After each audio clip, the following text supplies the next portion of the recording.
Muito bom dia, good morning, afternoon, everyone. I'm André Diniz da Silva. I work for the National School of Statistical Science of the Brazilian Institute of Geography and Statistics, IBGE.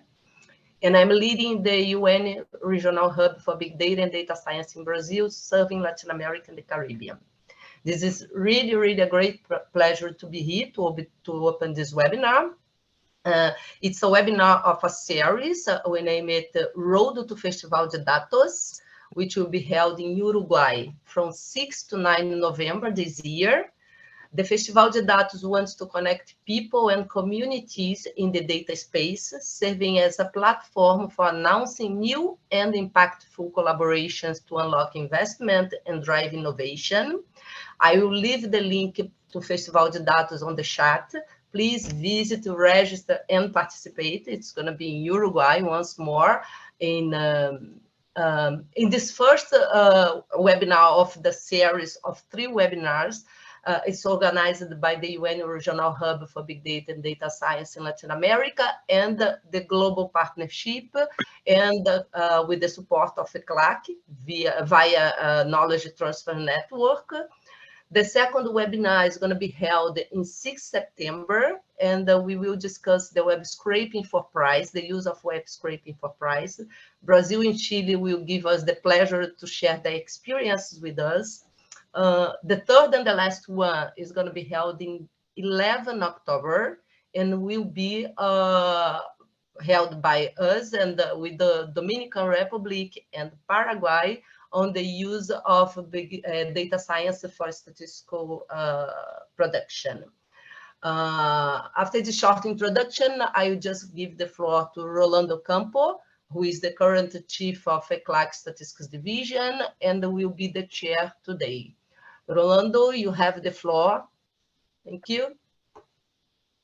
Muy buenos días a todos ustedes. Es un placer estar aquí en este evento, en este webinario en el que estamos con rumbo al Festival de Datos en Punta del Este, Uruguay, el Festival de Datos Global para el que se va a llevar a cabo en Punta del Este, Uruguay, en noviembre próximo.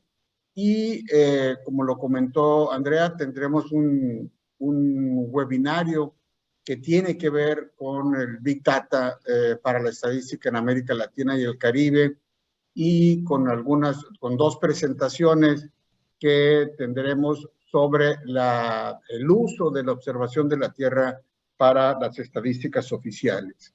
Es un placer darle la bienvenida a nuestros 2 expositores, el primero que viene de México, del INEGI de México, y el segundo de nuestro colega que viene del DANE de Colombia, en el cual les estaré dando la palabra durante el proceso de este webinario.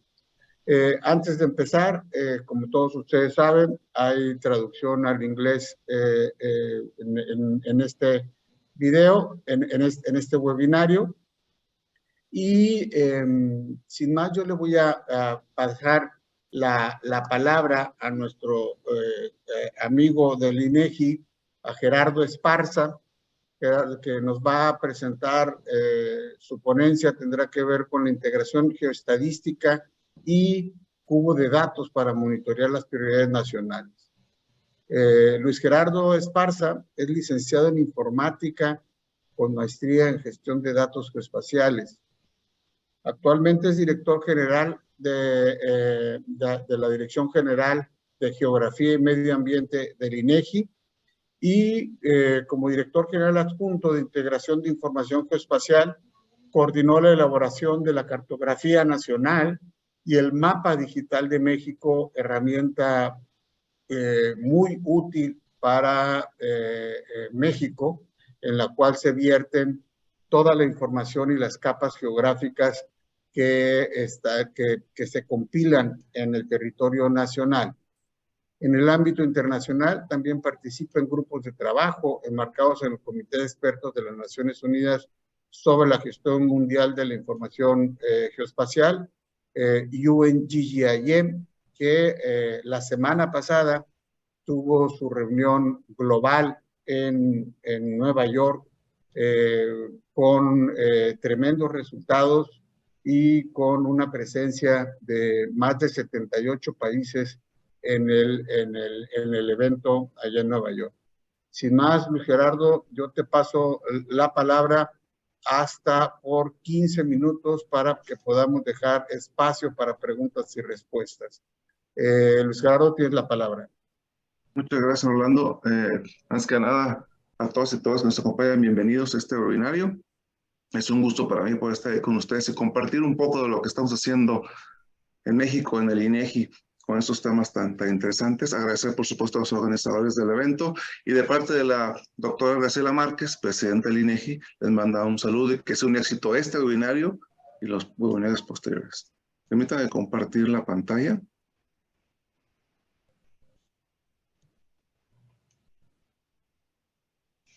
Espero que esté viendo la presentación. Bien, realmente es una presentación muy amplia. Voy a hablar de tres grandes temas.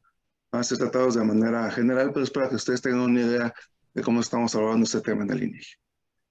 Son tres temas. Primero, el cubo de datos. Y vamos a ver ahí cómo estamos trabajando con todo el tema de percepción remota y qué estamos generando con ellos. Después, un margen estadístico, que es nuestra llave para poder georreferenciar toda la información estadística. Y finalmente, formas novedosas para publicar la información estadística, que es a través del uso de mallas. En cuanto al cubo de datos, bien, aquí no voy a entrar mucho a la teoría. El cubo de datos que tenemos implementado en el INEGI está basado en todo lo que es el Open Data Cube. El Open Data Cube, como seguramente muchos de ustedes lo saben, pues inició toda esta corriente en Australia con el Instituto de Geociencias de Australia, ahí se creó. Entonces, tuvimos la oportunidad de INEGI de ir a Australia a aprender la técnica. Nos enseñaron y bueno, ya hay una corriente muy grande al respecto. Únicamente en qué se basa. Primero necesitamos, por supuesto, tener imágenes satelitales. Eso es fundamental. Necesitamos tener ese insumo. Necesitamos tener un sistema de archivos que nos permita saber dónde están las imágenes almacenadas. Por supuesto, debe estar indexado para que se puedan acceder de manera muy rápida. Todo el soporte del core del Open Data Cube, y tiene varias herramientas que tienen que ver con estándares internacionales abiertos, con algunos lenguajes o digamos, componentes de software de Python y demás para poder explotar esa información. Eso es de manera muy general lo que es el Open Data Cube. En el caso mexicano, perdón. En el caso de México, lo que tenemos hoy implementado con este Open Data Cube está basado o tiene como insumos ahora, lo que son las imágenes Landsat, desde el año 82 hasta la fecha. Y seguimos actualizando permanentemente y complementando nuestro acervo. Todo prácticamente diario estamos agarrando imágenes para surtirlo. Ustedes pueden ver aquí por cada serie de Landsat cuántas imágenes tenemos y de qué año son. No me voy a detener ahí, pero sí decirles que al día de hoy tenemos 139,000, poco más de 139,000 escenas de imágenes ya almacenadas y estructuradas en el esquema que mostré en la lámina anterior. Algo que es importante es, conforme va avanzando los años, la cantidad de imágenes va siendo cada vez mayor. Eso tiene que ver con la tecnología que va avanzando. Ahora, recordar que las imágenes Landsat hoy tienen una resolución de 30 metros. Estamos trabajando con esa resolución. ¿Qué estamos generando?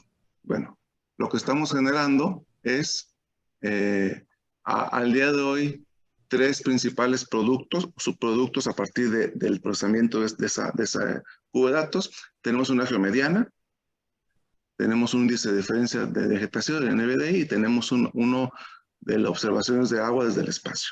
¿Para qué sirve cada uno de ellos en este momento? La geomediana es un producto muy interesante porque lo que hace es que píxel a píxel toma un periodo de tiempo que se defina y al final el resultado de cada píxel es el valor promedio que tuvo durante todo ese periodo de tiempo que definamos. Puede ser un mes, puede ser un año.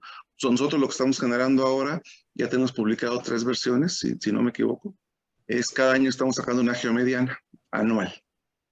Y esto, por supuesto, nos permite tener entonces una idea muy clara de qué fue lo que la mayor parte del tiempo ocurrió en el territorio con esta geomediana.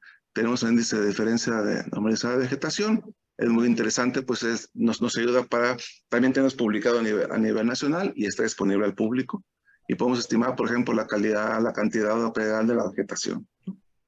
Y tenemos el WOFS, que es el de observaciones de agua. También lo generamos cada año. Tenemos ya 2 versiones publicadas en el sitio del INEGI. Y eso permite, pues, por supuesto, dar seguimiento al comportamiento de los cuerpos de agua. Si están reduciendo su capacidad en las cuestiones. Digamos, son los 3 productos principales que hoy estamos generando con el cubo de datos.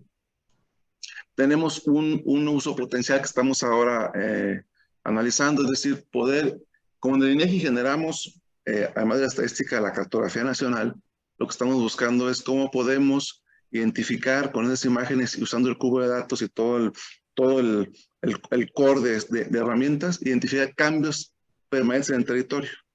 ¿Por qué es importante esto? Porque nos permite entonces dirigir nuestros esfuerzos de actualización cartográfica a donde ocurren los cambios. Y dado que la ventaja de esta tecnología es que cada píxel se analiza de manera individual, entonces es posible tener a nivel de píxel de 30 metros por 30 metros cambios permanentes en el tiempo, insisto. Que nos permite entonces decir, aquí hubo un crecimiento de una localidad, tenemos que ir ahí a hacer un levantamiento cartográfico.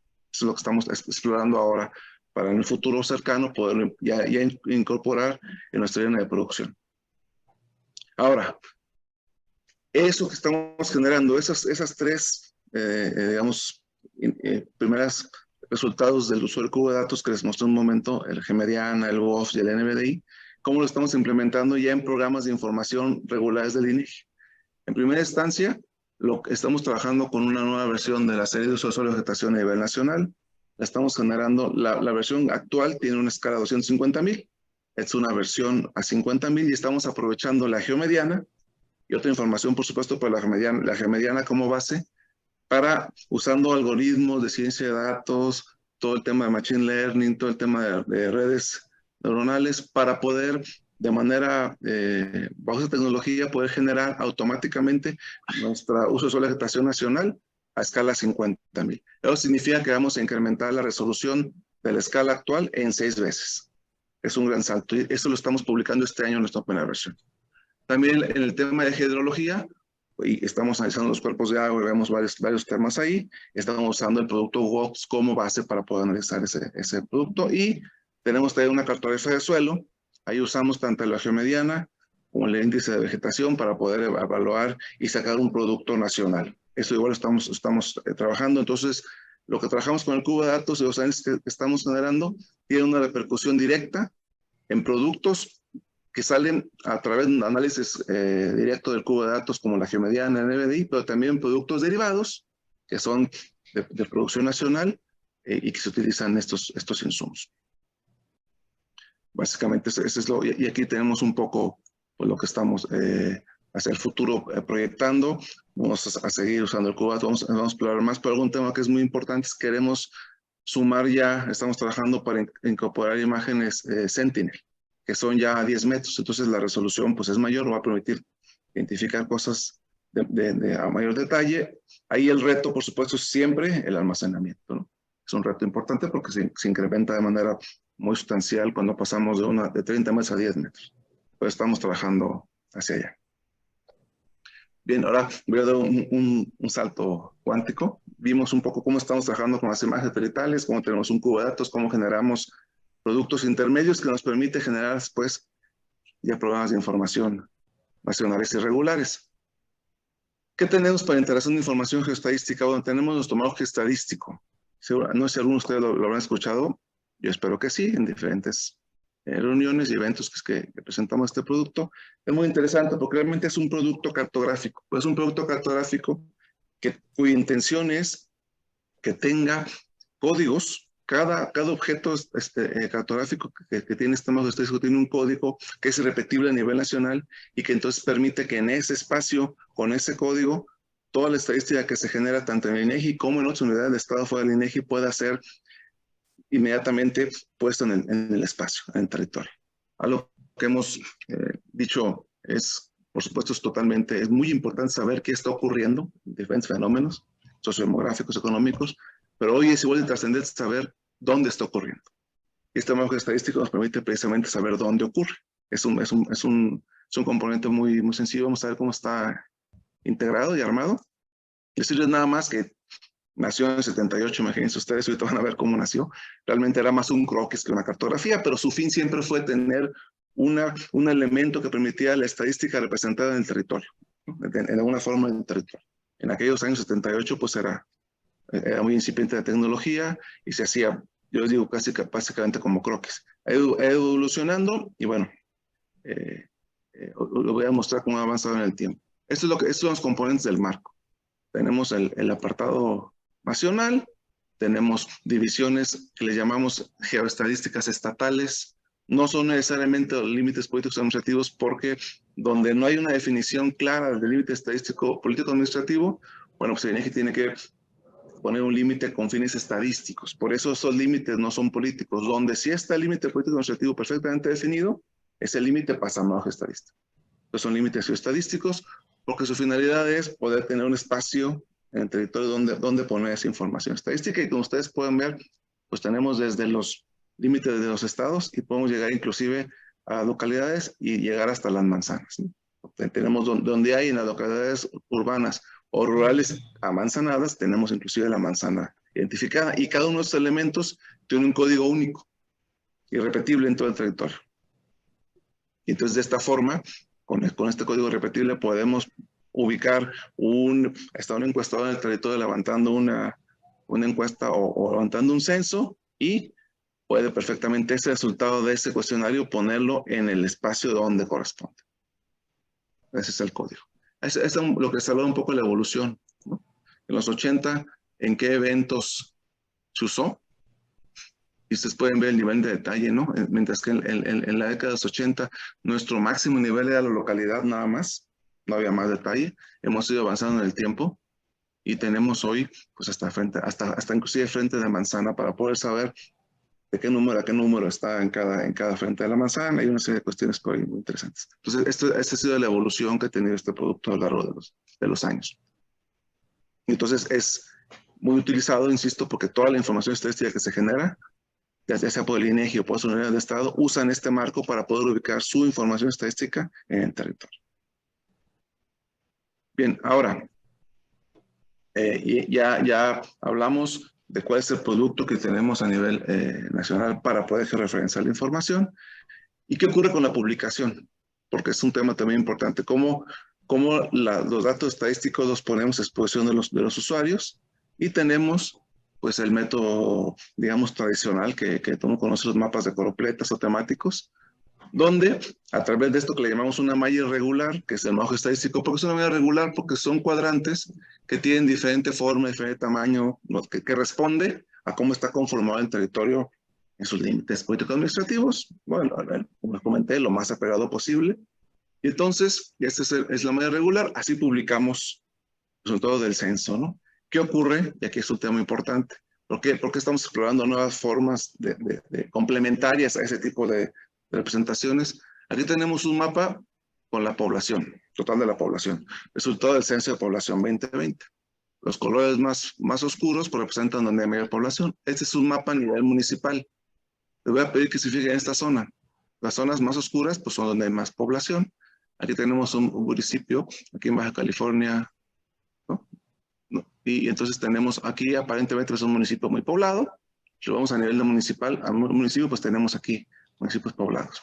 Pero ¿qué ocurre cuando queremos analizar fenómenos con un mayor detalle y que nos permita tener una comparación homogénea del fenómeno estadístico? Bueno, para eso lo que tenemos hoy son las mallas regulares.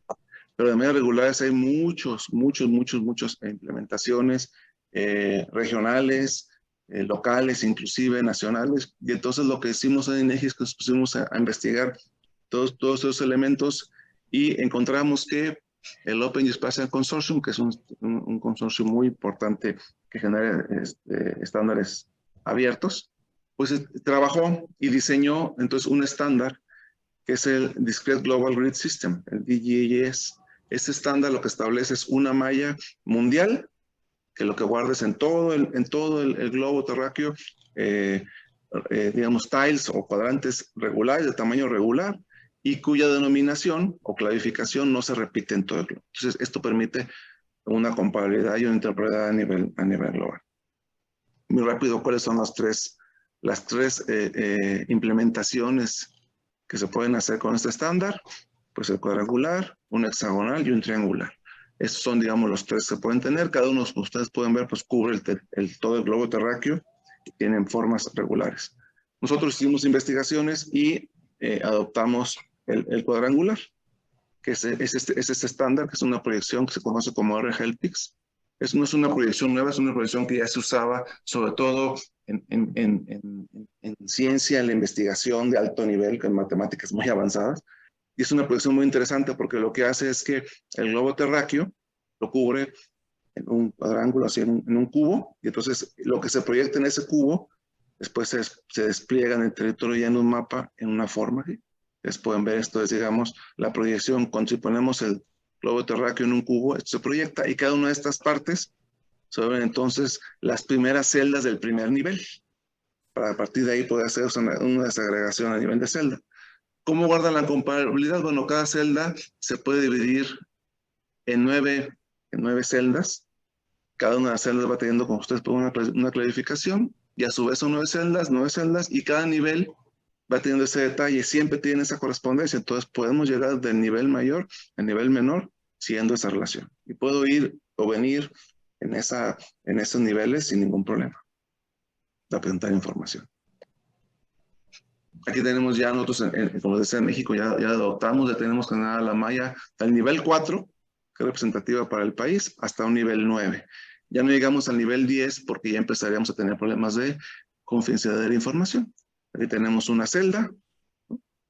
Este es el nivel 5. ¿Cómo sé que es el nivel 5? Bueno, ustedes pueden ir viendo la numeración. Empieza con una letra y luego van los números. El número de dígitos significa en qué nivel estamos. Entonces, aquí ustedes pueden ver, digamos, el nivel 5, y si a esta celda la dividimos en su nivel, en el siguiente nivel, pues lo que ocurre es que empieza a agregar un dígito del 0 al 8 en este orden, para ir teniendo esas celdas perfectamente identificadas.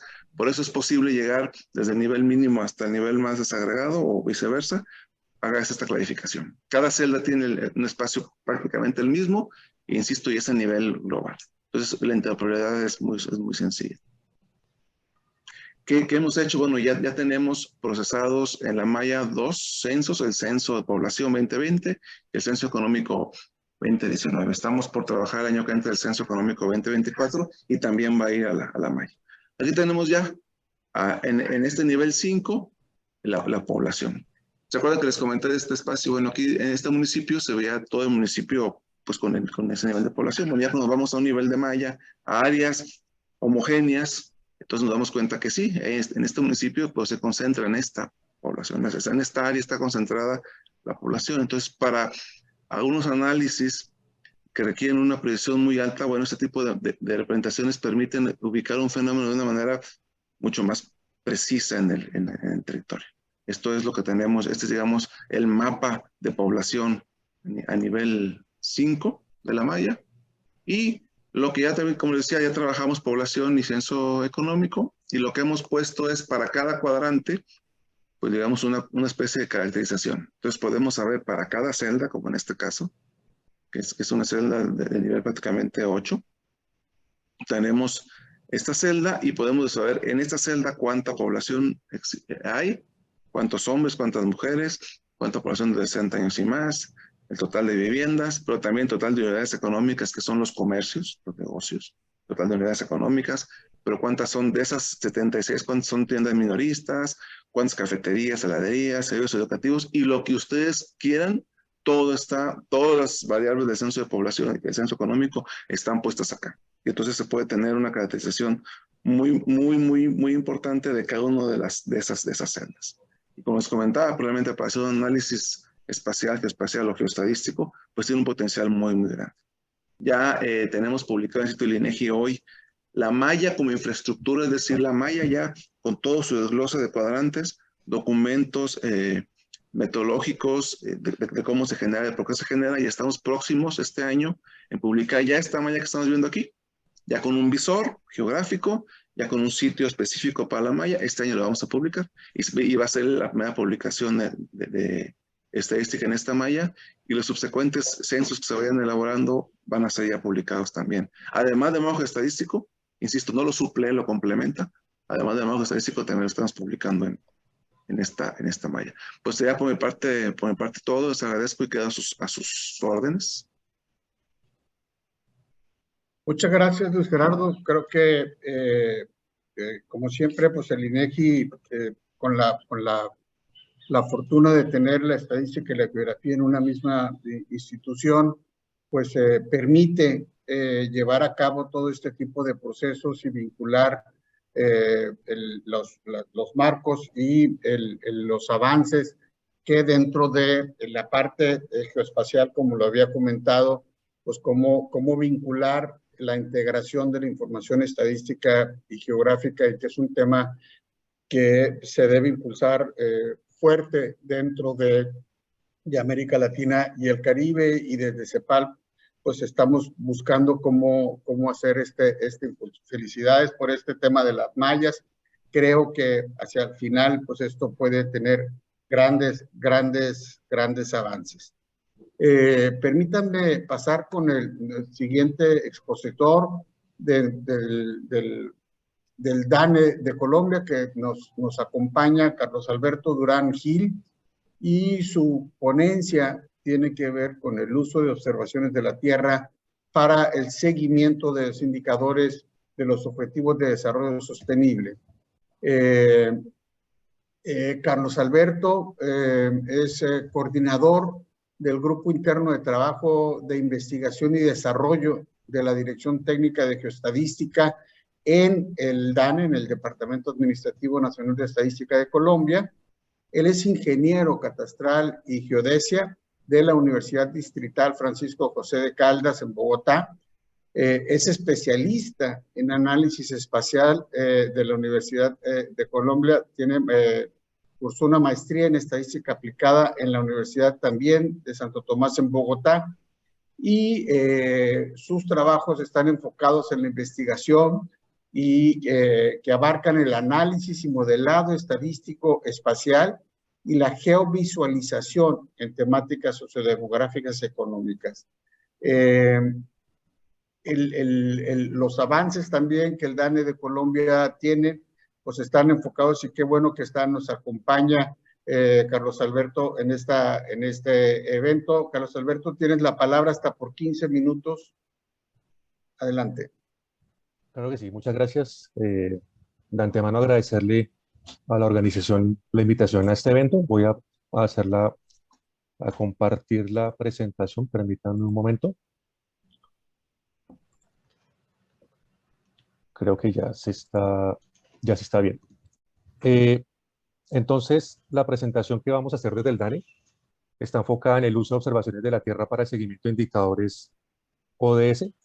En específico, me voy a orientar hacia dos indicadores que tienen como base el uso de imágenes satelitales para su cálculo, como son el 11.3.1 y el 11.7.1 en Colombia. Pues la presentación consta de 4 secciones, digamos, muy breves: una introducción a los indicadores, la metodología que se empleó, los resultados obtenidos y unas conclusiones de este trabajo. Como introducción, consideramos que es importante y fundamental actualmente la integración de la información estadística y geoespacial, digamos, porque tiene distintos ámbitos de aplicación. El primero es el proceso de toma de decisiones a distintos niveles, algo que posiblemente con la información por separado, la información estadística y geoespacial, no se pueda lograr. En este caso, con esta integración, lo que se permite llegar a niveles más detallados que permita una toma de decisiones mucho más efectiva.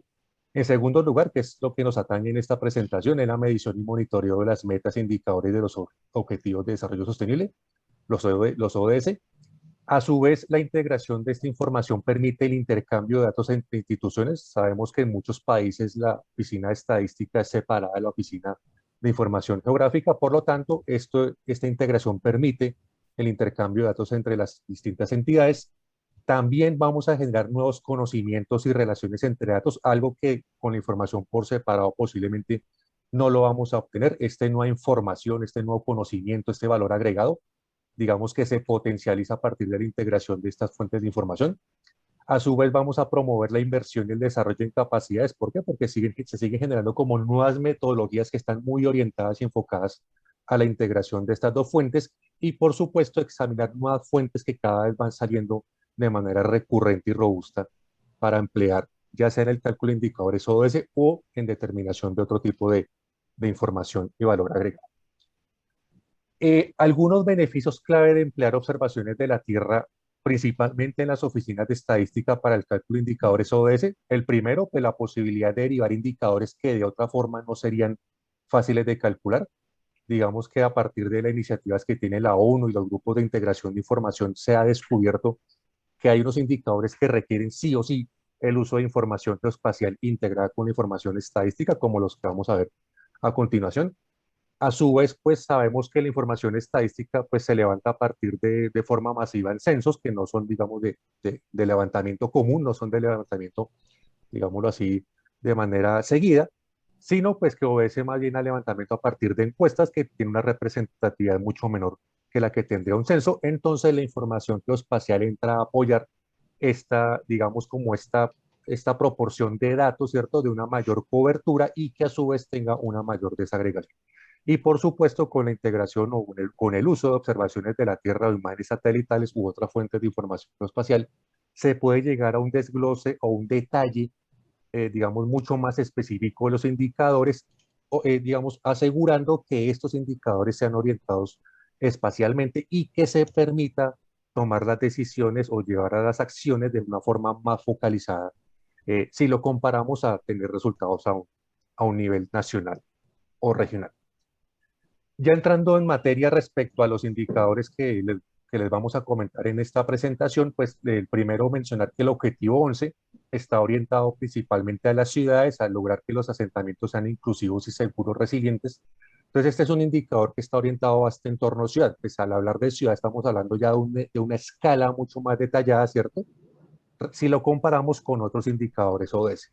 De aquí pues surgen dos metas, la 11.3, que está orientada a la urbanización inclusiva y sostenible, que garantiza una planificación ordenada del territorio, y la meta 11.7, que está orientada al acceso universal que deben tener las personas a estos espacios de bienestar, zonas verdes o espacio público seguro, inclusivo y accesible, y pues para ciertos grupos de población de interés. De estas metas se desprenden los dos indicadores con los que hemos trabajado en el DANE utilizando observaciones de la Tierra.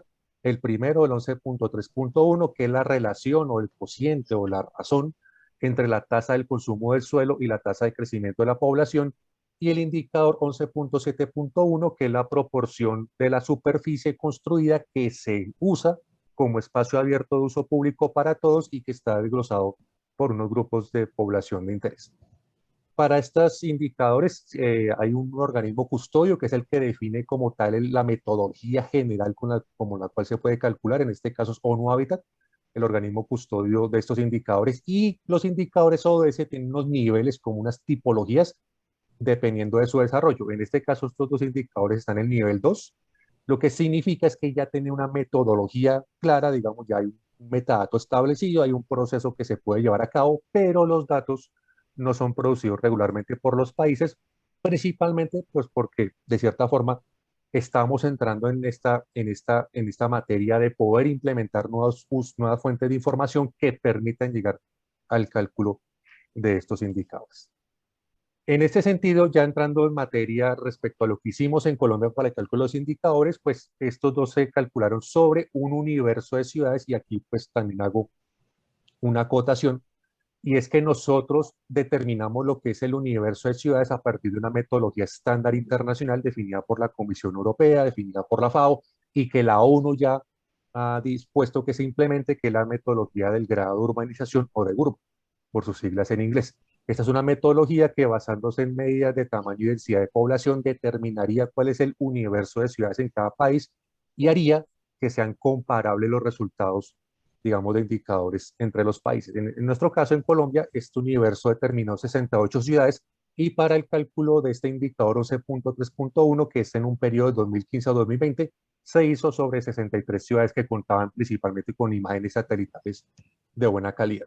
Para el siguiente indicador, que es un poco más robusto porque requiere determinar estos espacios públicos abiertos, ¿cierto? Y requiere de una mayor cantidad de fuentes de información, también hay una recomendación del Observatorio Urbano Global que dice que se puede determinar una muestra representativa de las ciudades, en donde para este caso optamos por hacer el cálculo sobre una muestra de 9 ciudades de estas 63 en las que se habían calculado inicialmente el 11.3.1. Aquí tenemos el listado y la distribución de las ciudades en Colombia, donde se realizó el cálculo del indicador.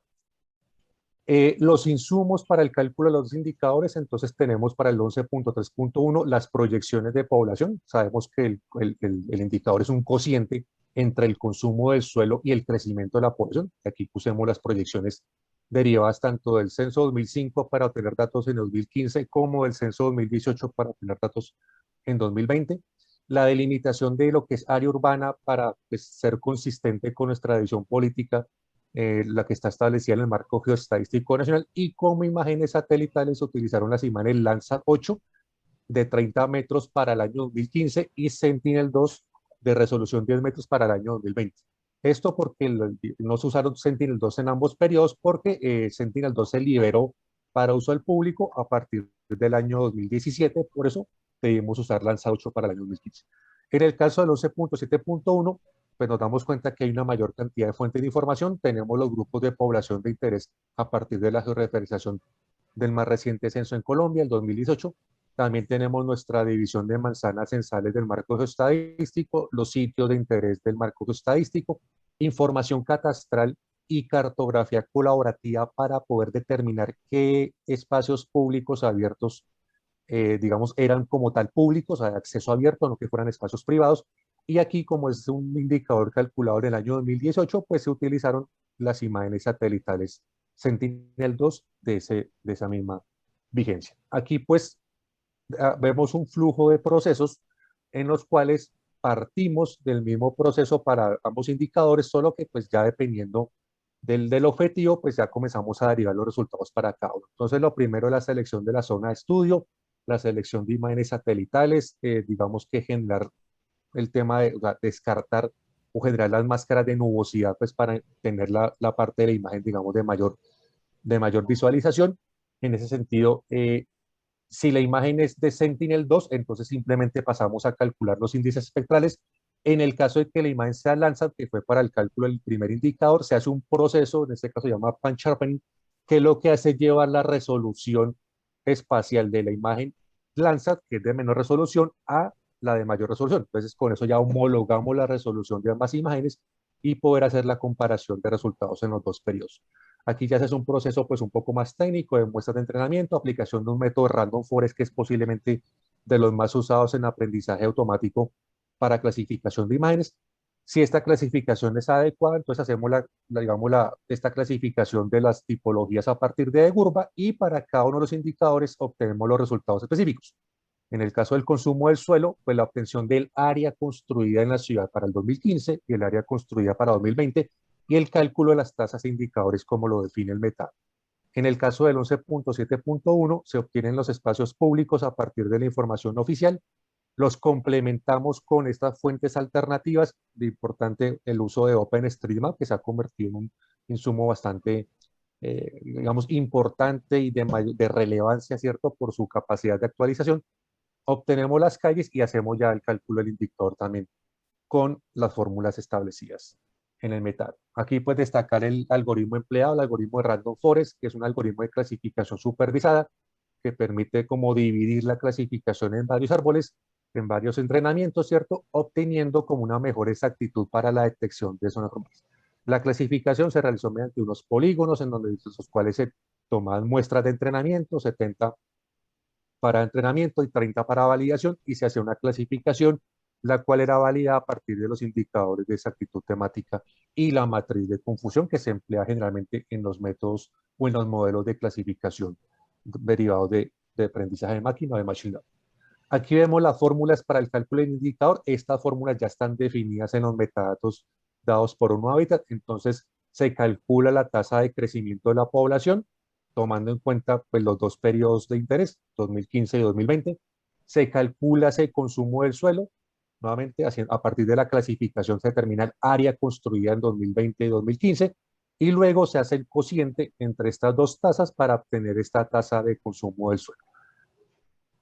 Para el caso del indicador 11.7.1, Entonces, esta es la fórmula que está definida. El indicador global, que es el que determina esa área que se usa o que se define para espacio abierto, viene a ser la sumatoria de lo que es espacio abierto, digámoslo como plazoletas, zonas verdes o similares, más la superficie destinada a calle, ¿cierto? Sobre el total de área construida, ¿cierto? Por ciento, nos daría el porcentaje de área que está dedicado a este espacio abierto respecto al área construida de la ciudad. Ahora bien, nosotros denominamos indicador desagregado a determinar cuáles son las personas que tendrían accesibilidad respecto a esos espacios públicos. Entonces, aquí ya sería como otro proceso en donde a partir de, digamos, de análisis de redes o análisis de accesibilidad, determinaríamos esos grupos, ese grupo de personas, ya sea por sexo, por edad o por situación de discapacidad, que se encontrarían o estarían accesibles a estos espacios públicos sobre el total de personas que están dentro de toda la población, dentro, digamos, de toda el área urbana.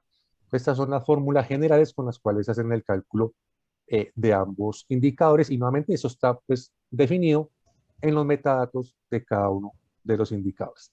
Aquí vemos un ejemplo de cómo llegamos a determinar a partir de imágenes satelitales la clasificación como de cada elemento que es requerido dentro del cálculo de los indicadores.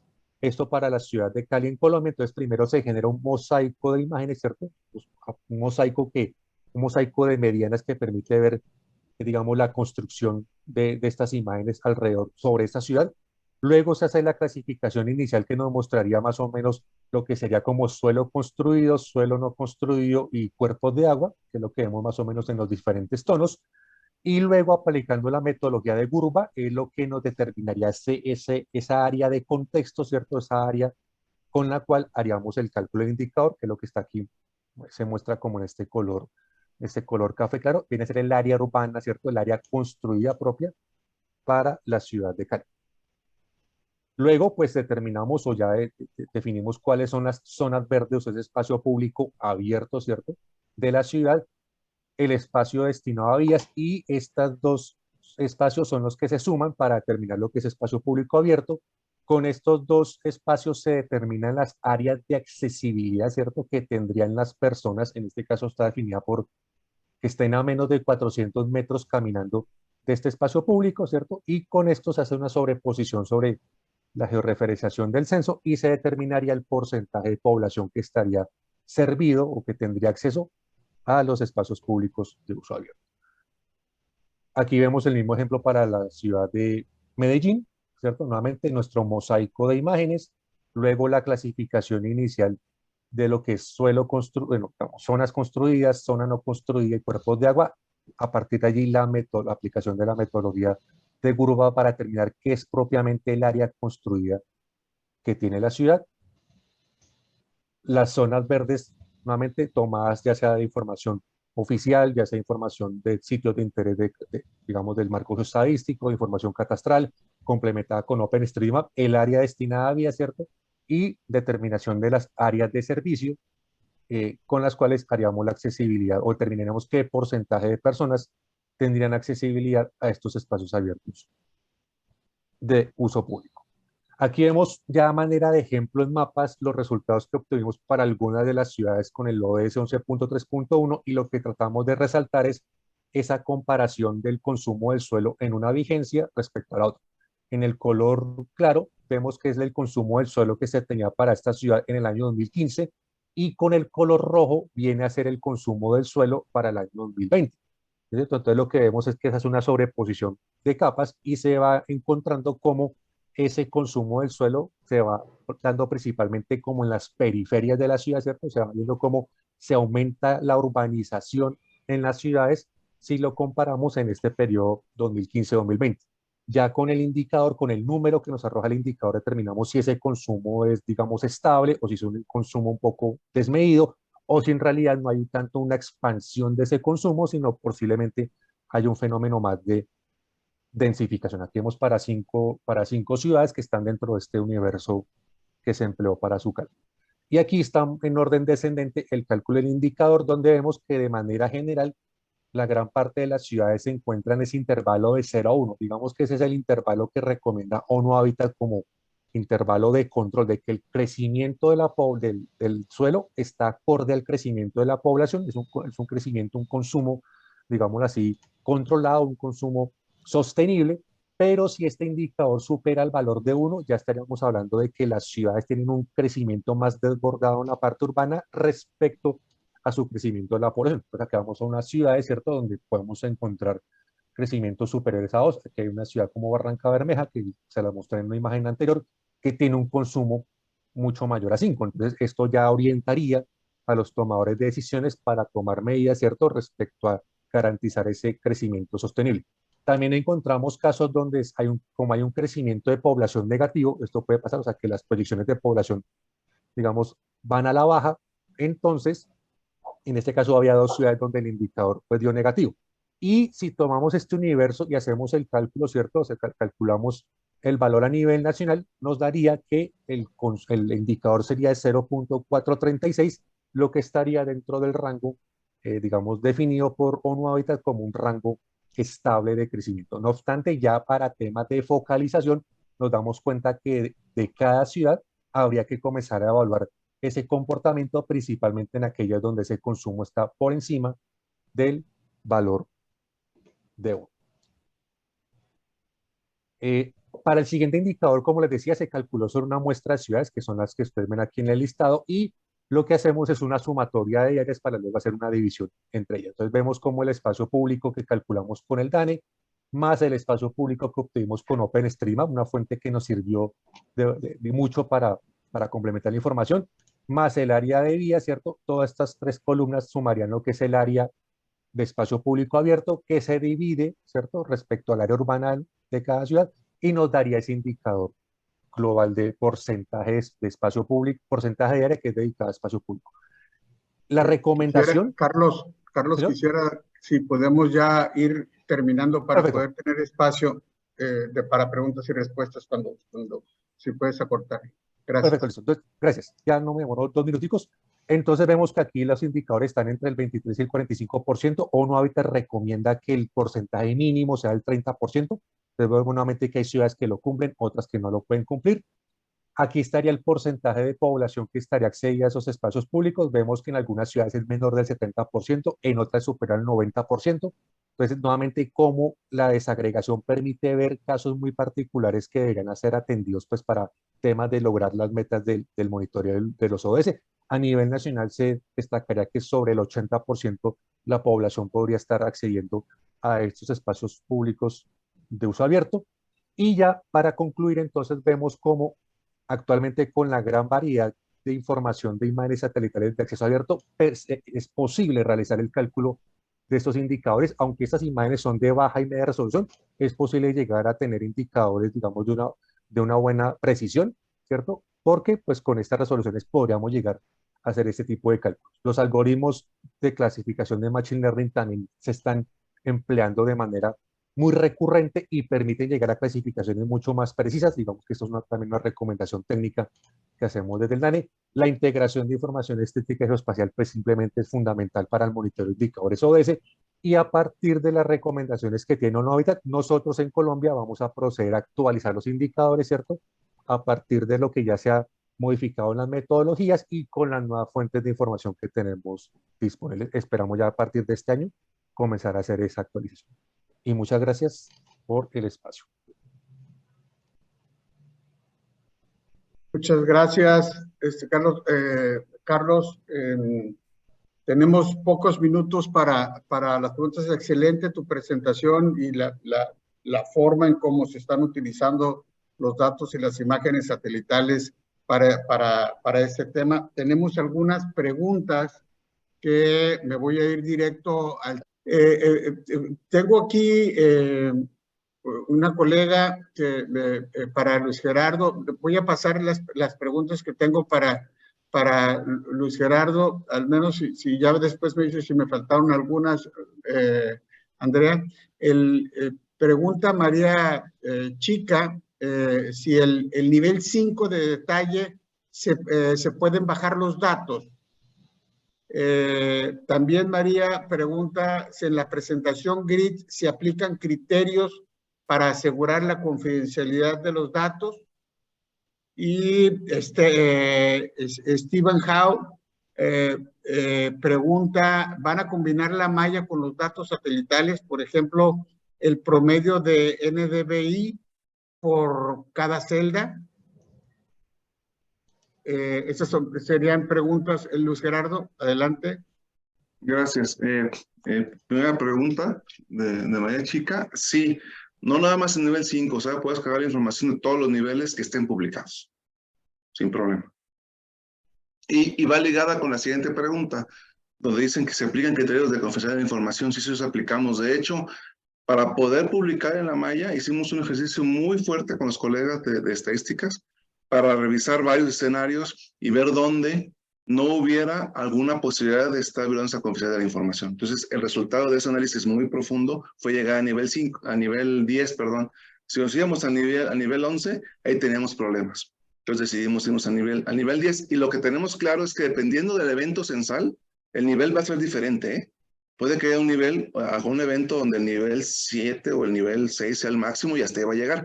Lo importante es que va a ser siempre consistente con el resto de la información, hasta donde pueda llegar. Entonces, realmente, en el caso de esos dos censos fue hasta nivel 10, sin problema. El siguiente, si vamos a combinar malla con datos satelitales, sí es posible. De hecho, lo que estamos trabajando ahora es que inclusive nuestro cubo de datos lo estamos reprocesando. Eso es un tema de mucho procesamiento muy fuerte, para que el cuadrante que pueda la gente descargar de la malla, del cubo de datos, perdón, sea coincidente con el cuadrante de la malla. Entonces la gente puede estar haciendo análisis completos, tanto con malla como con cubo, hablando del mismo espacio geográfico. También estamos trabajando hacia allá. Sería mi respuesta, Rolando. Muchas gracias. Tienes el micrófono apagado, Rolando. Gracias, Luis Gerardo. También hay unas preguntas también para ti, Carlos. Pregunta Stephen Howe también. ¿Cómo han elaborado los datos de entrenamiento? También hay otra pregunta para ti. ¿Qué software utilizan para el procesamiento? Eso lo pregunta Hans Rojas. Y Grace Palma pregunta si han probado con Support Vector Machine. Y también para ti, Carlos, preguntas, ¿qué datos se utilizó para generar el grado de urbanización? Perfecto. Para la primera pregunta, las muestras de entrenamiento se hicieron a partir de unas muestras trazadas a mano que permitieran distinguir los principales usos. Entonces, en ese sentido, se hizo trazado para determinar qué era zona verde, qué era área construida y qué era cuerpos de agua. Entonces, esa es más o menos, de forma muy general, el tema de las muestras de entrenamiento. Respecto a la siguiente pregunta, sobre qué software utilizamos específicamente para esos indicadores, iniciamos con Google Engine. Actualmente estamos tratando de hacer migración al lenguaje Python con Colab, pero aún seguimos empleando temas de clasificación con Google Engine. Respecto a si hemos probado con máquinas de soporte vectorial, aún no. Para ese tipo de indicadores creemos que aún Random Forest, y digamos que no es tan robusto, ¿cierto? Digamos que temas de procesamiento nos permite manejar, pero para otro tipo de indicadores que es mucho más preciso, como es el 11.1.1, que es el de viviendas inadecuadas o asentamientos informales, sí estamos ya haciendo pruebas con metodologías de Deep Learning, porque sí requerimos hacer una clasificación mucho más precisa. Entonces, de pronto allí entramos a ver métodos más robustos. Y sobre el grado de urbanización, la metodología definida, que también parte al uso de mallas, que va en concordancia con lo que mencionaba Luis Gerardo. Nosotros también estamos en la implementación de mallas. Utiliza una grilla de población de base, ¿cierto? Y con datos de densidad de población y tamaño de población se determinan las categorías de curva. Esta metodología está abierta al público, y Eurostat es quien, digamos, tiene abierta la metodología, y se utilizan estas dos fuentes de información: densidad de población con la malla y tamaños de población, digamos, para determinar lo que es el universo de ciudades y las clasificaciones que maneja adicional de grupo. Muchas gracias, Carlos. No veo más preguntas. Andrea, Dinis, no sé, según yo no hay más preguntas en el chat. ¿Estoy en lo correcto? Estás en mute. Estás en mute.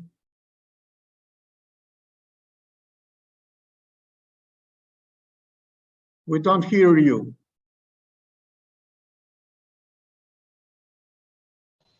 Now? Yeah. Can you hear me? Yes. Yes. Okay, thank you, thank you. There is one at the beginning, the first question Maria Chica has made. I am trying to find it now, but I collect that. Los datos estão em la nube a nível de Open Data? Fue la pregunta de Chica para Gerardo. Sí, muchas gracias. Sí, eso iba a decir que esa pregunta la había yo visto al principio. Ahora no. Ahora todo lo tenemos soportado con estructura del instituto, pero sí estamos analizando con los colegas de tecnologías de información porque el brinco que vamos a dar hacia Sentinel nos va a obligar seguramente a tener que irnos a la nube por la cantidad de información, pero en este momento está en estructura del instituto. Gracias. Correcto, muchas gracias. Bueno, yo creo que hemos llegado al tiempo límite y agradeciendo a los dos panelistas, agradeciendo a Andrea. Creo que este primer webinario nos enruta hacia noviembre, hacia Uruguay, hacia el World Data Fest.